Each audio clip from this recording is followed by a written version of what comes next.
Welcome back to One Pot Dish. Today we're going to be making an Italian soup. 10 minutes preparation, 10 minutes cooking, and only 10 ingredients. Italian Zuppa Toscana. Really nice ingredients. Kale. We have our classics of onion, garlic, chicken stock, potato, Italian sausage, bacon and cream. What could be better than that? Italian Zuppa Toscana. Just like the famous Olive Garden one. However, you've made it, so this is going to be better. Start by dicing your onions and also your garlic. Clean and wash your potatoes, and then slice them up so that they cube up into roughly about 1/2 inch. The key though is to get them as equal as possible so they cook evenly. Now here we're actually using spec, which is a big slab of bacon, and it's smoked, so you get some really intense flavors. If you don't have spec, just take some smoked bacon and dice and chop it up. We like using this because it gives a little bit more texture. It's kind of like having big flavorsome chunks of bacon bits in your soup. Take an Italian sausage, slice it thinly, and remove the skins. Now you can actually use chorizo if you want. That's going to make it a little bit more colorful and possibly a little bit more spicy. You can also use other sorts of sausages as well, but the classic is to use the Italian one.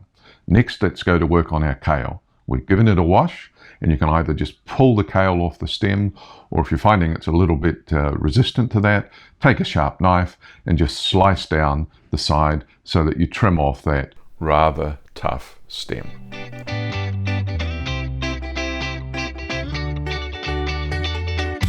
After you've done that, bunch up the kale in your hand, again take a sharp knife and cut these, again roughly about 1/2 inch in size, doesn't really matter.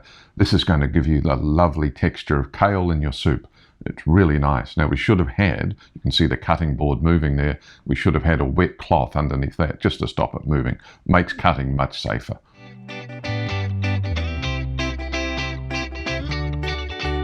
Now we're all about flavor. And one of the ways of getting flavor is to brown off your meat. So we're going to start by browning off our lardons. Turn your Instant Pot onto saute hot, put in a bit of oil, and in goes the bacon. If you've got smoky bacon that you're using, you won't need to cook it quite as long, but you do want to try and get a little bit of color and a little bit of crispness on the bacon. Okay, so you see we've let this cook just a little bit longer because these bacon chunks, or spec chunks, or lardons, are quite big, and so we need to get a nice brown color. And you can see also on the bottom of the Instant Pot, starting to get a little bit of layer of caramelization. The next step is to basically repeat with the Italian sausage. And here we want to chunk that up by using the wooden spoon into bite-sized bits, and again give that a good mix around. Keep stirring so you don't get too much on the bottom of the Instant Pot, but again having some caramelization on the bottom only adds to the flavor.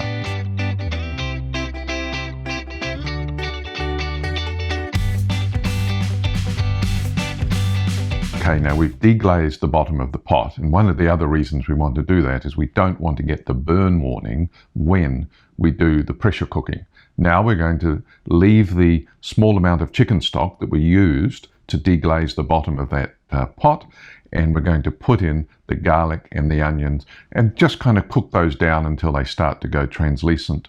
They will then start to absorb all the flavors and caramelization bits that were on the bottom of the Instant Pot. This makes, again, a really tasty dish. The little things that differentiate you from anyone else that's cooking this, and this is one of them. Now we're ready. You can see the onions are quite translucent, and we're going to put in the potatoes. Now you'll note there was 2 other things there. That was the top of the spec, or the lardons, and we're just using that rind to get some more smoky flavor. We're going to leave it in there so that when we cook the soup in the Instant Pot, those hopefully will release a lot more flavor, and we're all about flavor. Now we just pop back in our bacon bits and pop back in our Italian sausage, and we give that a really good mix around as well. Still while the Instant Pot is on saute with a little bit of chicken stock liquid in the bottom. Now we're getting ready to do the cooking. Put in the rest of your chicken stock, and again give things a really good stir around so that it's all nicely mixed and free flowing. Now we're ready to start cooking. On goes the Instant Pot lid, and we're going to cook on high pressure for 5 minutes with a quick release.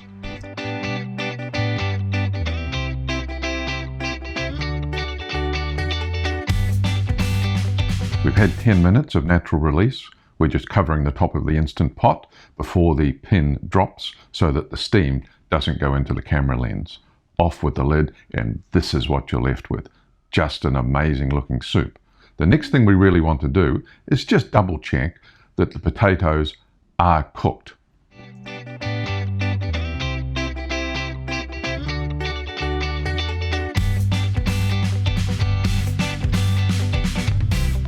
Now we're nearing the end of our cooking. Take out the bacon rind. It's done its job, it's released its flavors, and we've got a lovely, rich, smoky soup there.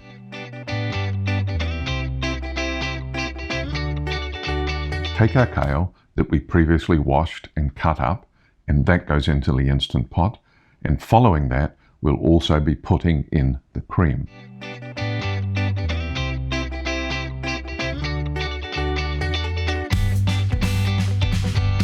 Now we're pretty much there. The cream's in, the kale's in, we've got the rich smoky bacon flavor, we've got the Italian sausage in there. This is really, really smelling good. So we need to just give this a stir and cook out the cream and soften the kale just a little bit with the Instant Pot, still on saute. Here we're putting in some more salt and more pepper for seasoning, and then we want to taste. Really important that you taste before final preparation, because the smallest amount of seasoning can actually make a huge change in the dish.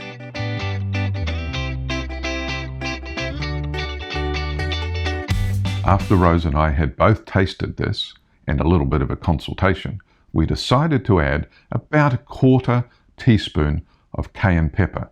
The reason we did this is cayenne pepper helps intensify the flavors that are already there. And if you don't put too much in, you actually don't make it spicy at all. So don't be afraid of that.